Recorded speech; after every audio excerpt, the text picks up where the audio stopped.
Greetings. Welcome to Easterly Government Properties' third quarter 2025 earnings conference call. At this time, all participants are in a listen-only mode. After the speaker's presentation, there will be a question-and-answer session between the company's research analyst and Easterly's management team. To ask a question during the session, analysts will need to press star 11 on their telephone. They will then hear an automated message advising their hand is raised. Please be advised that today's conference is being recorded. I would now like to hand the conference over to your speaker today, Allison Marino, Executive Vice President and Chief Financial Officer. Please go ahead. Good morning. Before the call begins, please note that certain statements made during this conference call may include statements that are not historical facts and are considered forward-looking statements within the meaning of the Private Securities Litigation Reform Act of 1995. Although the company believes that its expectations as reflected in any forward-looking statements are reasonable, it can give no assurance that these expectations will be attained or achieved. Furthermore, actual results may differ materially from those described in the forward-looking statements and will be affected by a variety of risks and factors that are beyond the company's control, including without limitation those contained in the company's most recent Form 10-K filed with the SEC and in its other SEC filings. The company assumes no obligation to update publicly any forward-looking statements. Additionally, on this conference call, the company may refer to certain non-GAAP financial measures such as funds from operations, core funds from operations, and cash available for distribution. You can find a tabular reconciliation of these non-GAAP financial measures to the most comparable current GAAP numbers in the company's earnings release and separate supplemental information package on the Investor Relations page of the company's website at ir.easterlyreit.com. I would now like to turn the conference call over to Darrell Crate, President and CEO of Easterly Government Properties. Thanks, Allison, and good morning, everyone. As we report our third quarter results, it comes at a time when the federal government remains partially closed. For most companies, that kind of disruption would be concerning. For Easterly, history offers important perspective. What is important to understand is that a shutdown is part of the kabuki theater related to budget negotiations. Our investors should be comfortable that the government will not default on our leases because that would be tantamount to defaulting on a U.S. Treasury obligation. We are highly confident they will find a way to avoid that, as they did with each of the previous 21 shutdowns. As we enter the final stretch of 2025, I'm pleased to share that Easterly continues to execute against the growth strategy our leadership team embarked upon last year, a disciplined plan centered on three long-term priorities. One is growing core FFO by 2 to 3% annually. The second is increasing same-store performance through thoughtful diversification into state and local and high-credit government-adjacent tenancy. And third, continued execution on value-creating development opportunities where we can create portfolio-enhancing improvements to weighted average lease terms and building age. This strategy is designed to balance growth and durability and to build a portfolio that performs consistently regardless of the economic or policy backdrop. The third quarter is another example of that approach in action. At the core of our business is a portfolio of essential facilities where government work truly happens: immigration facilities, courthouses, public health laboratories, law enforcement offices, and secure administrative buildings. These are not speculative assets. They are long-leased, purpose-built, and vital to the functioning of our nation. Our tenants' missions endure across administrations and cycles. That endurance is the foundation of Easterly's ability to deliver consistent, compounding growth over time. As demand for secure, modernized government facilities continues to expand with population growth at federal, state, and municipal levels, we remain uniquely positioned to serve that need. Now, turning to the specifics of the quarter, we delivered strong operating performance, maintained high portfolio occupancy, strengthened relationships across agencies, and refined our balance sheet with a prudent and disciplined approach to capital deployment. We are pleased to deliver 3% core FFO growth from 2024 to the midpoint of our guidance range for 2025. That was driven by growth from acquisitions, strong renewal execution, and prudent portfolio management. Our portfolio occupancy remains near historical highs at 97% and a weighted average lease term of approximately 10 years, underscoring the durability of our tenancy and the strength of our mission-critical focus. Our most recent acquisition of the York Space Systems headquarters in Colorado positions us nicely towards our stated goal of 15% government-adjacent exposure and reflects the demand for specialized facilities supporting the U.S. defense and space partners. Our development pipeline remains very active, with major projects progressing nicely.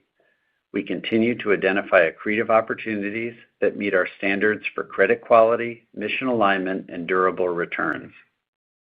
The acquisition team has built one of the most robust pipelines in our company's history, allowing us to be highly selective with an eye to deploying capital in excess of 100 basis points to our weighted average cost.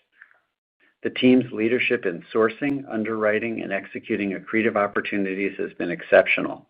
The work they're doing today will support growth well into the next decade. We are intently focused on improving our cost of capital. While we believe we will unlock further opportunities in our acquisition and development pipeline, one of the ways we seek to improve our cost of capital, both debt and equity, is leverage optimization. While Easterly's portfolio of long-term, high-credit leases is capable of sustaining higher leverage levels than other REIT peers, we recognize that comparability with that broader REIT universe matters. To that effect, we are targeting a medium-term cash leverage goal of 6 times. This is a decline to our historical cash leverage results, which have been 7 to 8 times. This shift to a more conventional leverage target enhances investor comparability and, together with improved funding access, sets Easterly on a clear path towards structurally lower capital costs. We believe we can deliver this expectation while also meeting our attractive growth objectives. As Allison will detail, we have already made progress on this front this quarter. As we close the third quarter, I want to recognize the collective effort of everyone at Easterly. We're thankful for the trust and partnership of our tenants, our employees, and our shareholders, and we're confident in our strategy, encouraged by the progress we've made, and energized by the opportunities ahead. As we enter the final quarter of 2025, our priorities remain very clear: continue executing on our development and acquisition pipeline, advance our cost of capital and leverage initiatives, and deepen our relationships across the federal, state, and local agencies we serve. Easterly's mission remains simple: to deliver essential real estate that keeps government moving and our nation secure. And with that, I'll turn our call over to Allison Marino, our Chief Financial Officer. Thanks, Daryl, and good morning again, everyone. I am pleased to report the financial results for the third quarter. Both on a fully diluted basis, net income per share was $0.03, and core FFO per share grew to $0.76, slightly above expectations.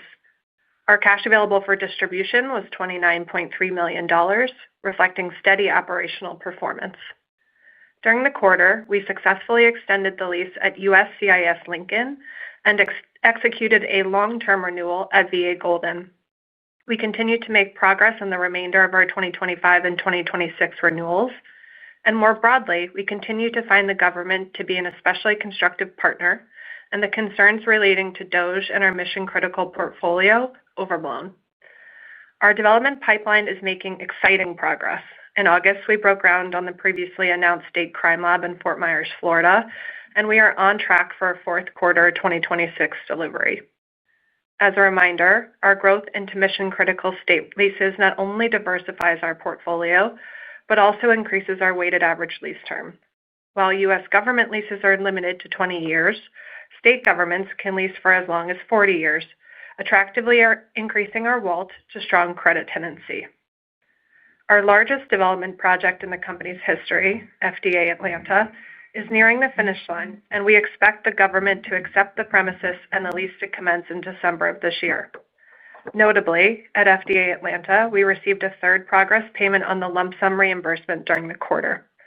The receipt of $102 million meaningfully reduced cash leverage from 7.9 times to 7.6 for the quarter. We expect that cash leverage will further improve upon the project's completion to below 7.5 times. Echoing Darrell's comments, this is an important step in reducing cash leverage and furtherance of our medium-term leverage goals. On the debt capital front, Easterly continues to be a credit-worthy borrower, reflected in our successful recast and upsize of our 2018 senior unsecured term loan from $174.5 million to $200 million, as well as the new accordion feature added to that loan. Further, in October, KBRA reaffirmed Easterly's investment-grade rating with a stable outlook. We also continue to work towards receiving additional investment-grade ratings, which we believe will position us to healthily tap the public bond markets. Securing access to debt capital at attractive levels allows us to unlock pipeline value in the medium term. Turning to guidance, we are narrowing our full-year core FFO per share guidance range for 2025 to $2.98 to $3.02 on a fully diluted basis. This range is consistent with our stated goal of 2 to 3% annual core FFO growth, and at its midpoint reflects strong 3% growth over 2024. For 2026, we are issuing full-year core FFO per share guidance in a range of $3.05 to $3.12.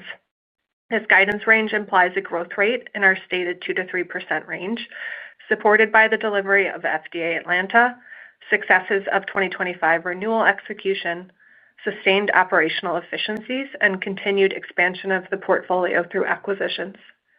At the midpoint, this guidance assumes that we will have $50 to $100 million of gross development-related investment during the year and $50 million in wholly owned acquisitions. We can see ourselves achieving the upper end of this range and executing on $400 million of acquisitions, given our $1.5 billion pipeline and the spread we can create to our cost of capital. We remain focused and disciplined in capital management, tenant retention, and execution across our development pipeline. These fundamentals underpin Easterly's ability to generate stable, growing cash flows and long-term shareholder value. Thank you for your time this morning. We appreciate your partnership and look forward to updating you on our progress. With that, I will now turn the call back to Shannon. Thank you. As a reminder to the analysts, to ask a question, you will need to press star 11 on your telephone. Please stand by while we compile the Q&A roster. Our first question is from Seth Bergey with Citi. Please proceed with your question. Hey, thanks for taking my question. I just wanted to ask about the Flagstaff courthouse completion. It looks like the date got pushed out 2 quarters. Could you talk a little bit about what's happening there? Yep. So the government continues to work through the design of that courthouse. They are balancing 3 or 4 agencies in the building that collaborate on the space design. And we are expecting that they will finalize the lump sum and the TI project in total in 2026, which would then naturally push the ultimate delivery. But that is not unexpected, and we think the new date is certainly achievable. Great, thanks. And then just a second one. I think you kind of target 100 to 150 basis points of spread on development over your cost of capital, but issue equity kind of below at least consensus NAV. You just talk about your overall thoughts on capital allocation, and have you considered other sources of funding for development? Yeah, I mean, I think broadly, there's 2 ways we sort of think about cost of equity. I mean, broadly, think about it as FFO cost of equity, essentially our estimate next year divided by the share price, and we look at our debt cost in the sort of 5.5% to 6% range. All of that gets you to a weighted average cost of capital, while we delever and do all those good things, of in the high 9s.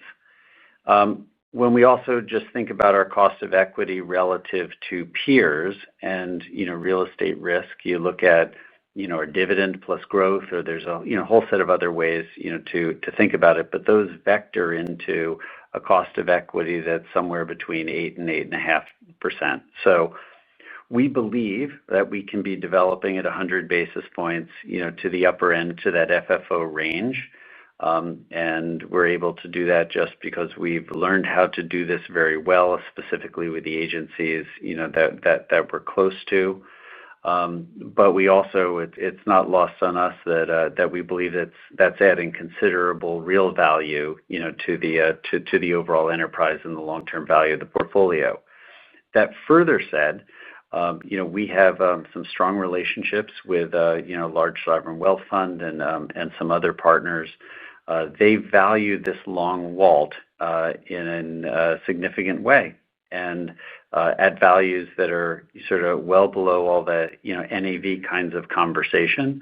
So that could end up being a more attractive way to go while we're in this interim period where the stock price starts to become more comparable to office and net lease peers, which would materially reduce our cost of capital and get us get us closer to, on an FFO basis, or FFO cost of equity, quite similar to the cost of equity that we look at with the sort of more simple metrics of dividend plus growth. Great, thanks. Thank you. Our next question comes from the line of Michael Lewis with Truist Securities. Please proceed with your question. Great, thank you.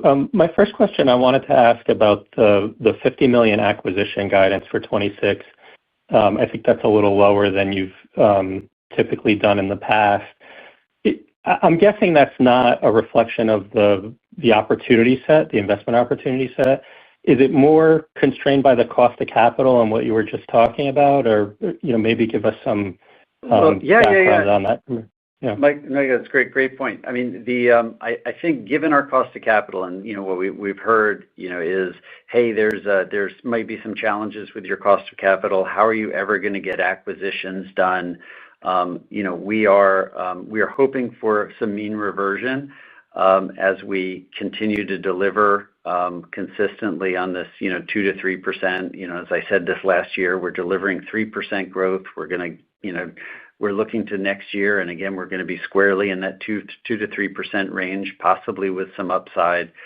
So as folks tune into that message and we get away from the dividend cut and the reverse split and those other things that where people wonder if DOGE or the headline risk is going to get in our way, we imagine we're going to get that kind of mean reversion. That all said, as we move forward, the range that we have for next year really only requires us to get $50 million done. So we're trying to send a message which is we are right on track for the growth that people want, while doing something that's well below what we've done before. I mean, even with our cost of capital this year, which we did a very nice job finding some terrific buildings like York and others, we were able to deliver what's been almost $200 million of acquisitions with a cost of capital that stinks, quite frankly, and we can continue to deliver growth. So I think we've set a pretty low expectation.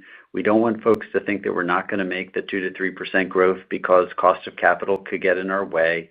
And I would say, with $50 million of acquisitions and the strength of the pipeline that is $1.5 billion, if our acquisition team hasn't already identified that $50 million that gets us to the right place, I would be very, very, very, very surprised.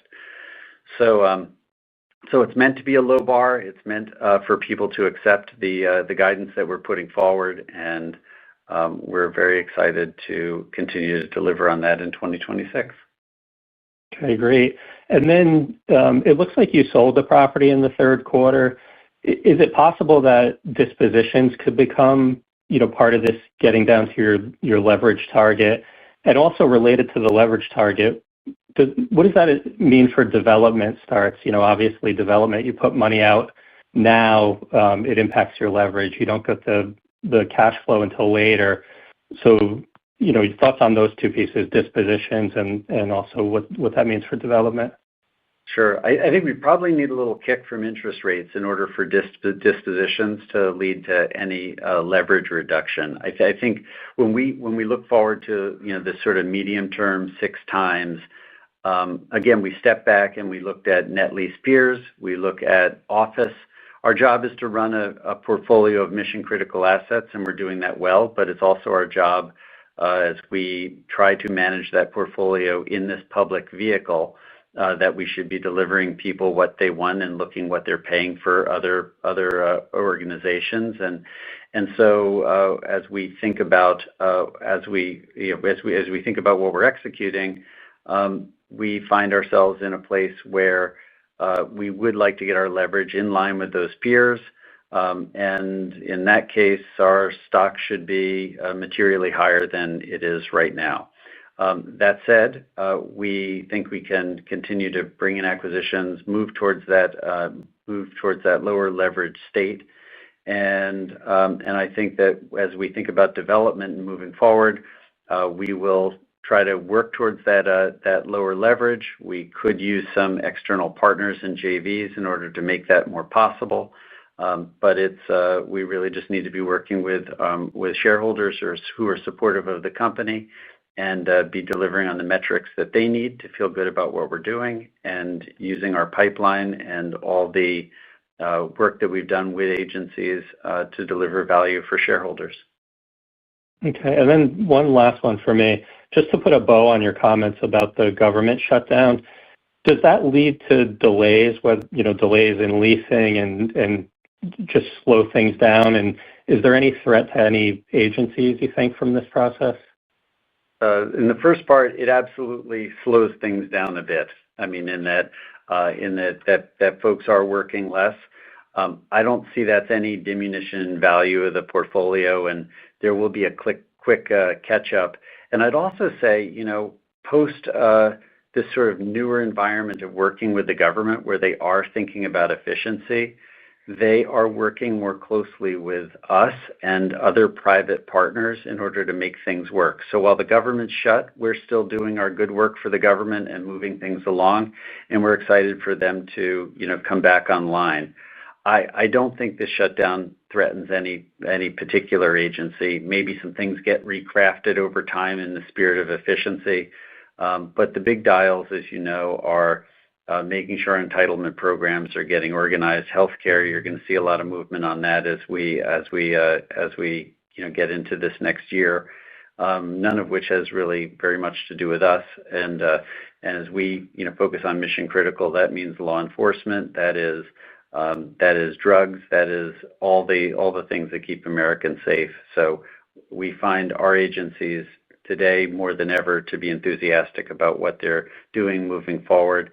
And for the agencies that we work with in the main, they are showing up at work, doing their job, and feeling the support of the government in their mission.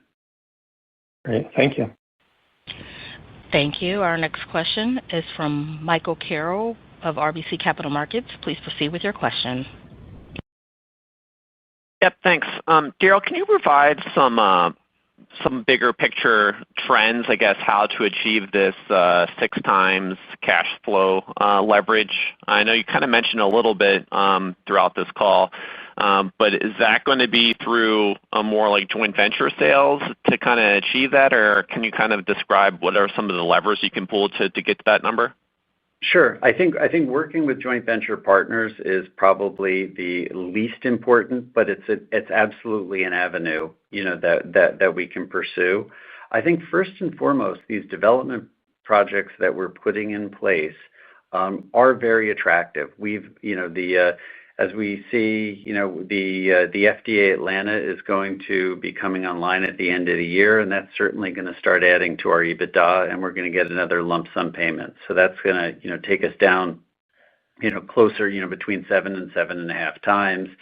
And as we look forward to these other development projects that we're moving, we will basically, financially structure them so that we get to a cost of capital that is about 100 basis points above, what we believe the cost of capital to be by looking into the market and all the metrics that we've articulated.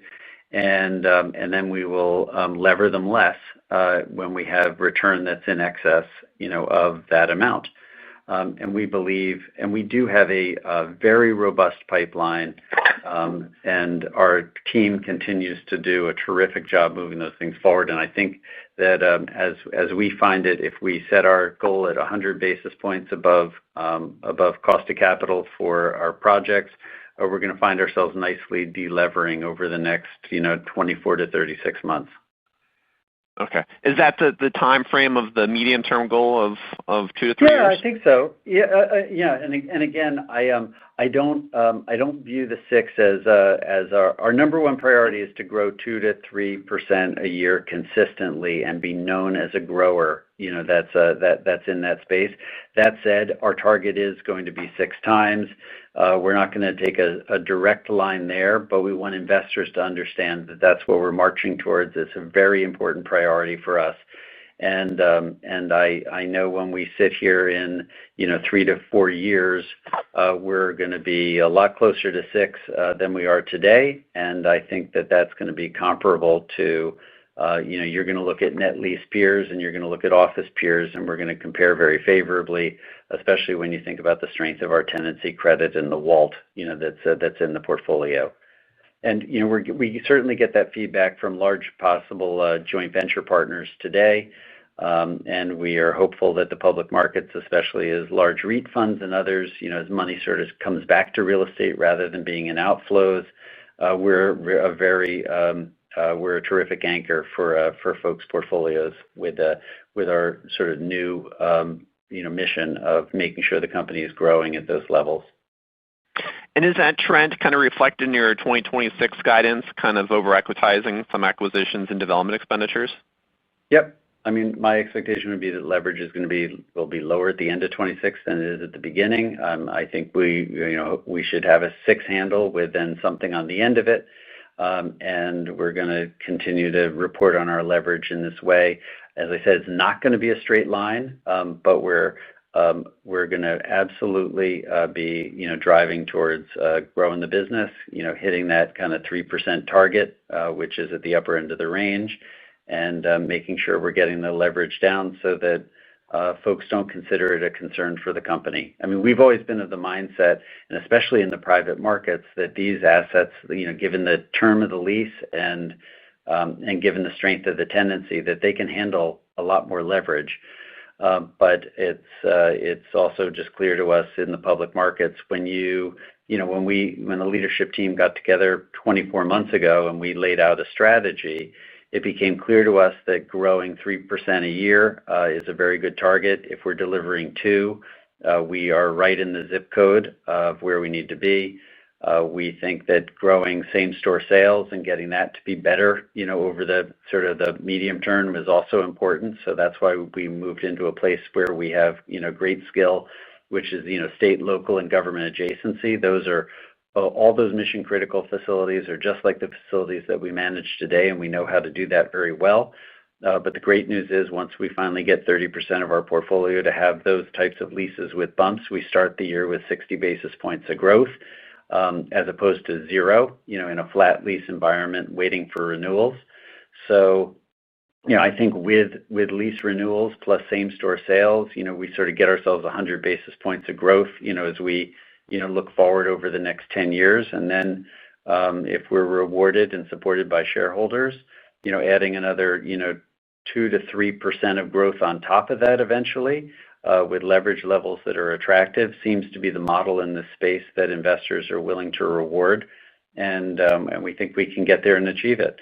We talked to investors for a long time about covering our dividend, and the capital markets didn't support it, and we held on to our dividend for a little while, knowing that our portfolio could grow into it. But our portfolio doesn't reprice as fast as, certainly storage or many other areas of real estate.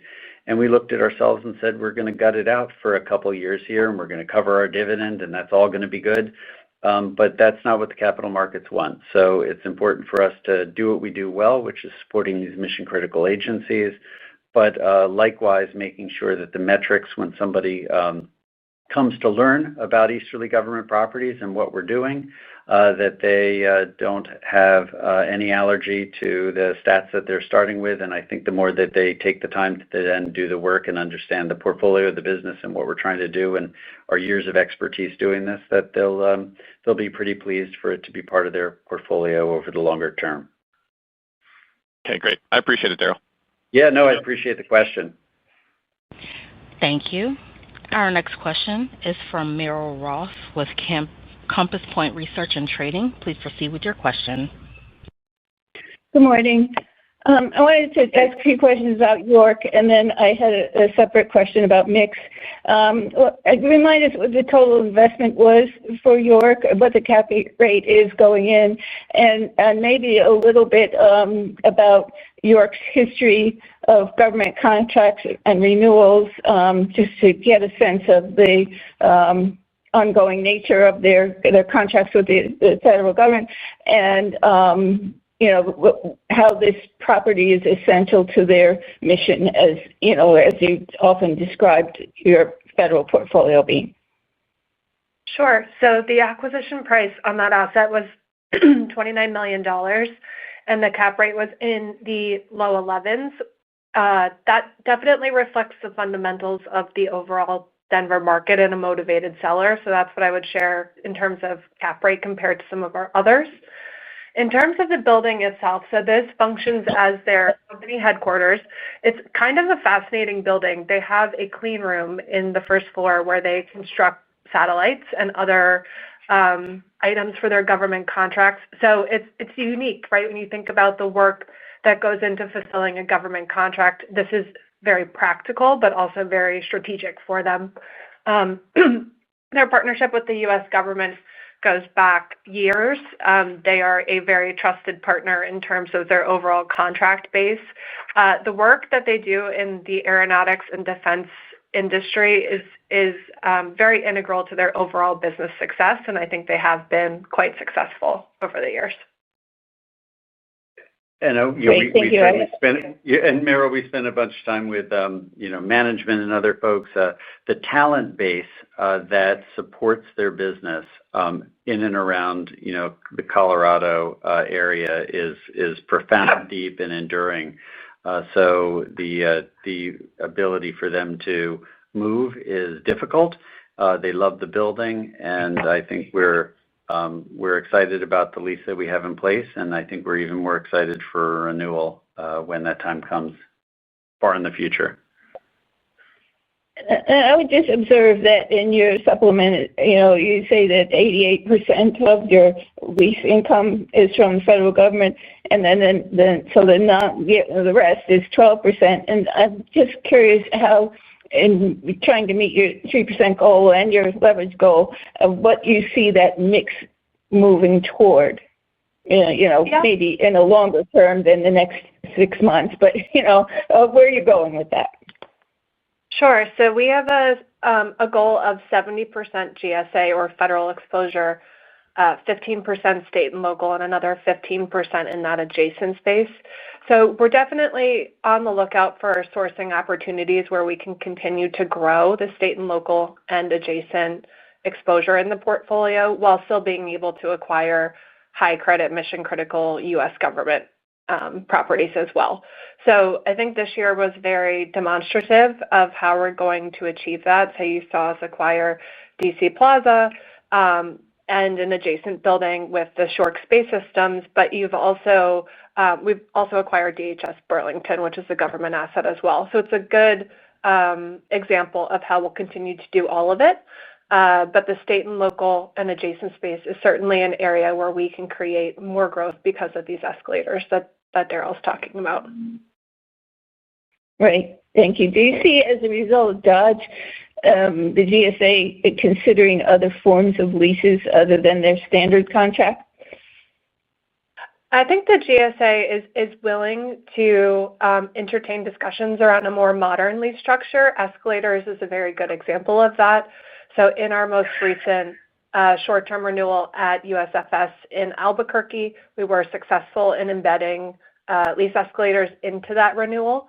So for us, I think that's a really good example of where we the GSA is evolving, and the GSA is becoming more modern in its leasing practices, and particularly as the government's desire to lease versus own expands, that is an area that we believe that they'll become more competitive. That's it for me. Thank you. Thanks, Darrell. Our next question is from John Kim of BMO Capital Markets. Please proceed with your question. Thank you. Darrell, in early last year, you provided a new strategy at your Analyst Day, and you talked about delivering 4% growth in earnings consistently. And with that came some higher leverage, which I think made sense given the high credit nature of your tenancy. Today, it seems like you're focusing going back to the 2 to 3% growth with lower leverage. What's changed in the last few months, and why the change in strategy? Yeah, so I think we've never set 4% as the promise and target, but that's our stretch goal. I mean, our job is to set some expectations and obviously work on exceeding them. So we've always stated sort of 2 to 3% is a growth rate that should give us a cost of capital that's attractive. We hit 3 this year. As Allison is mentioning, our guidance for next year actually has 4% of growth at the upper end of the range. I think to get there, if we are having $300 to $400 million of acquisitions, which does not seem implausible to me, we can start getting to those 4% rates. What I just don't want to do is set expectations that are too high, and then we feel like we've tripled the growth rate of the company, but we're still failing in the eyes of our investors. Today, at $22, I think that 3% is a very attractive alternative. I mean, our dividend plus growth is in the mid 11s, which, given the stability of the company, is really strong. So we just don't want to be able to get out in front of ourselves. That said, as you know, I know you well know, if our stock was $28 to $32, we could grow a lot faster. And if our stock price was anywhere near our net lease peers, we could grow even faster still. The pipeline, I mean, I didn't say it lightly, and it's no BS, in our script, that the pipeline, that our acquisitions team, with the addition of Chris Wong and Mike Ivey, a fantastic team, developing a broad range of development and acquisition opportunities. I mean, the idea that we can put a couple $100 million to work, I think, so effectively with a cost of equity that's high is a real shout out to them. And if we had a cost of equity that was more in line with what comps would show, I think we can start achieving growth rates that are even higher. But so hopefully that just gives you context. I feel better about the company today than I did a year ago, and a year ago I felt better about the company than I did a year before that. And so the team's terrific. The pipeline is outstanding. I think as we march towards getting an investment grade rating, that will, at some point, we will be a terrific, healthy issuer of investment grade debt, which will take our cost of capital down, another 50 to 100 basis points. And I think that we'll be delivering an earnings set of metrics to the market where investors will be pleased for this to be an anchor for their portfolio and an opportunity for compounding IRRs over many years. So to summarize, your line of thinking now is getting lower leverage with more moderate growth will lead to a better cost of capital. I think that's right, but my growth objectives really, they really are unchanging in that I think that we are growing very nicely, but getting to lower leverage seems to be, when I look at, and again, we spend 90% of our time focused on working with the U.S. government, building our portfolio and doing our job, in real estate world. But when you look at the comps, you have to wonder why with our growth rate, why with our dividend, and why with our the strength of tenancy, why is our stock at $22? It just doesn't make sense. And when I look at the comps, I think our growth rate is right in line. We're certainly at the upper end of office. We're a little 100 basis points below net lease peers. If we were in line with office, our stock would be $28 to $32. If we were in line with net lease peers, it would be $36. And the only thing that I can see is that our leverage level on a cash basis continues to be higher than the other folks. And I can also imagine that when we reverse split our stock and cut our dividend, those are generally not signs of portfolio health. But what became clear is that the capital markets weren't supporting, that our portfolio could grow into our dividend. So it was time to husband, resources where, that obviously it's a lot easier to manage the growth in the company with a lower dividend. And back when we cut our dividend, we were saying 2 to 3%. I think, as I said, maybe, I know to you that, getting closer to 3% is a lot easier when you have retained earnings in the company. And so we're in a place where I think we're poised for significant growth, and a little support from the capital markets would go an awfully long way to accelerating that growth. Okay. And then on your 26 guidance, it came in below consensus. You've had some highly accretive acquisitions this year that we thought would boost earnings. Can you talk about some of the headwinds in 26? It looks like you have some dispositions lined up just based on the impairment that you recorded this quarter, and maybe you want to talk about the cap rate on some of the asset sales.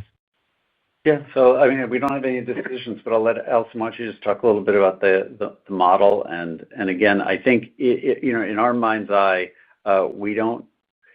I think if we put a 10% growth rate on the company, the stock price wouldn't change. I think we need to get people, I think we need to build a base of shareholders, and we try to be very transparent about what we're building. And I think the cash flow stream that we're creating is one that's, very valuable. And the idea of putting high expectations out there that we can't exceed is not going to benefit us. So, that said, I think we're promising to shareholders something that is way more attractive than a $22 stock price. But Allison, why don't you just talk about 26 and what we're gonna do? Sure. So at its midpoint, 26 guidance is roughly an 8-cent increase over the midpoint of 25. And if we look at how that sort of 8 cents comes to be, you're right. There is absolutely some growth from 2025 accretive acquisitions that occurred. But largely, the largest acquisition we did in 2025 was completed in very early April. So there's only about a quarter of NOI delta from that particular property year over year that's going to increase 2026. So as we look to sort of that 8-cent mark, what I would share with you is that it's predominantly FDA Atlanta. FDA Atlanta has been a very accretive opportunity for us to drive earnings growth. So that represents a very large portion of that 8 cents. We are expecting some same-store growth. We typically target about 0 to 100 basis points. That's inclusive of leases renewing, as well as the commencement of TI and BSAC rents throughout other already executed leases. And then that is offset by some increases in G&A. If you remember, when Bill retired, we accelerated all of the vesting of his existing awards. So this will be the first year we step into a run rate non-cash comp number. Okay, so no dispositions as part of that guidance? There are no dispositions expected for 2026. Final question for me. Sorry for asking so many, but no, appreciate it. You weathered a number of government shutdowns in the past. I think you said in the prior calls, going back many years, that there was enough to pay for 30 days of a government shutdown. I'm wondering if that's still the case, or do you expect to have an accounts receivable balance if this? Oh, yeah. Great question. Thanks for asking, because just to be super specific, all of leases are funded for 6 months plus in the government already, and the point being that as you're seeing, the administration and Congress are moving money around to meet sets of obligations that are ongoing. In our leases, right at the bottom, it says United States of America, full stop. It's not some subsidiary. It's not an agency. It's the same thing it says on your dollar bill, and it's the same thing as it says on the U.S. Treasury. So if they don't send us our money, that is a default, and you will see that on the front page of every financial newspaper on the planet Earth. And I think that they're going to find the money to continue to pay, bonds, T-bills, and our rent. And it would be very surprising to not. And that's why, I think government shutdowns are serious business, but I also call it kabuki theater because it is a negotiating tool that's partisan right now. And the government, each party's got a better idea on how to run the government, and that's fine.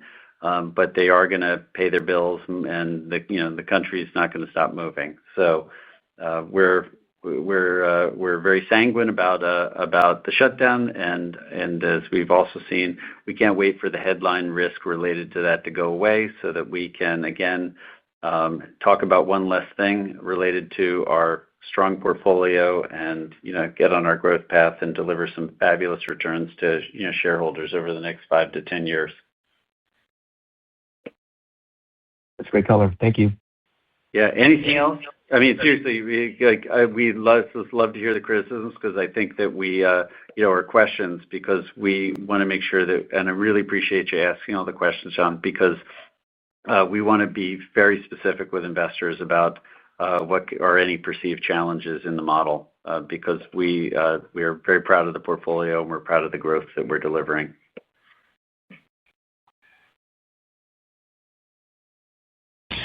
Thank you. I would now like to turn the conference back to Darrell Crate, President and CEO of Easterly Government Properties, for closing remarks. Great. Well, thanks everybody for joining us on our third quarter conference call. We very much look forward to talking to you as the year ends and we begin 2026. And I appreciate the robust conversation. We are excited to continue to rebuild the shareholder base and again deliver growth, deliver strong dividends, and deliver an enduring portfolio that keeps America safe. All the best. This concludes today's conference call. Thank you for participating. You may now disconnect.